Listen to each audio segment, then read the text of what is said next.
Bismillahirrahmanirrahim. Assalamualaikum warahmatullahi wabarakatuh. Perkenalkan, saya salah satu mahasiswi IAIN Kota Parepare dari Prodi Manajemen Keuangan Syariah, Fakultas Ekonomi dan Bisnis Islam, atas nama Nurik Munawir dengan NIM 1929008. Baik, di sini saya akan memaparkan 3 poin, yaitu pertama, pengertian manajemen, yang kedua yaitu manfaat mempelajari manajemen, yang poin ketiga yaitu manajemen strategi. Baik, langsung saja. Poin pertama yaitu pengertian manajemen. Kata manajemen sudah tidak asing lagi di telinga kita, yang dimana setahu saya kata manajemen itu berasal dari kata manage, yang artinya mengelola, mengatur, mengendalikan, dan dapat juga diartikan sebagai memimpin. Kata manajemen adalah sebuah proses dalam rangka untuk mencapai tujuan tertentu dalam organisasi dengan cara bekerja secara bersama-sama dengan orang-orang dan sumber daya yang dimiliki organisasi. Manajemen merupakan prinsip yang berkaitan dengan fungsi perencanaan, pengorganisasian, pengarahan, serta pengendalian dalam memanfaatkan sumber daya yang dimiliki untuk mencapai tujuan dalam organisasi. Selanjutnya yaitu poin kedua, manfaat mempelajari manajemen.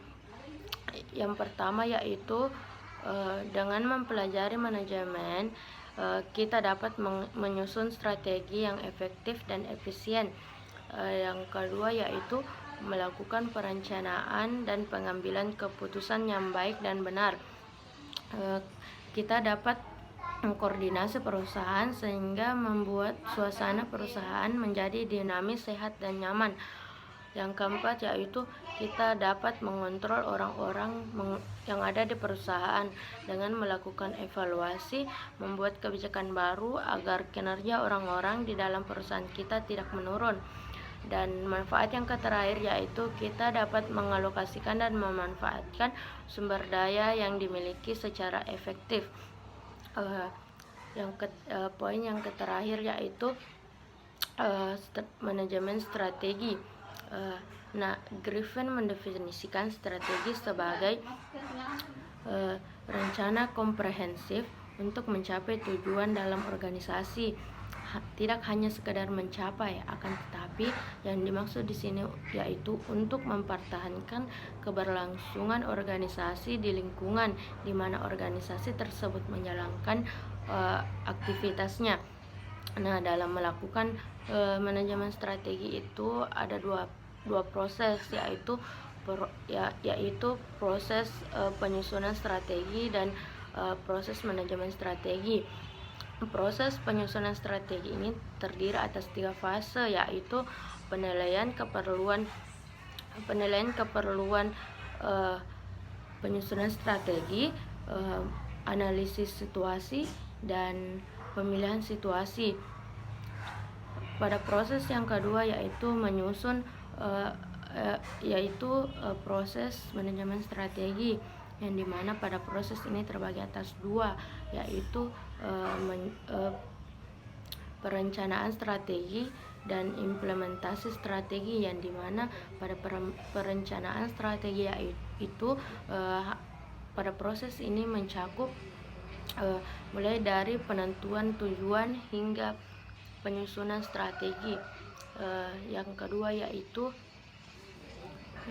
yaitu implementasi strategi, yang dimana pada proses ini mencakup implementasi yang dilakukan berdasarkan strategi yang dipilih serta pengendalian implementasi yang dijalankan.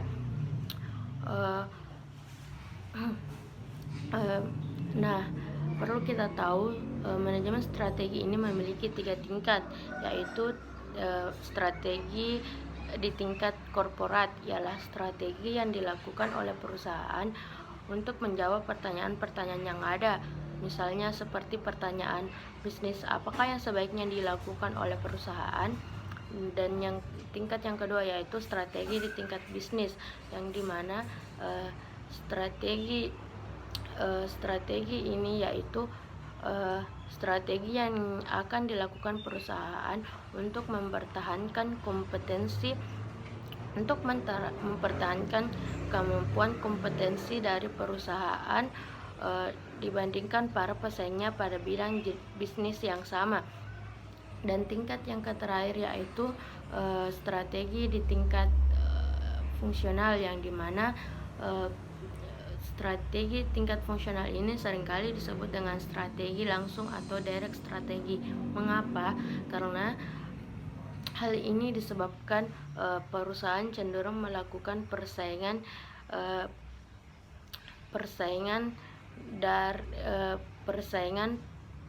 pada bisnis tertentu yang dijalankan dan tidak ada pada tingkat perusahaan maupun sektor bisnis yang diperdagangkan. Baik, mungkin cukup sekian yang dapat saya sampaikan. Lebih dan kurangnya mohon dimaafkan. Wassalamualaikum warahmatullahi wabarakatuh.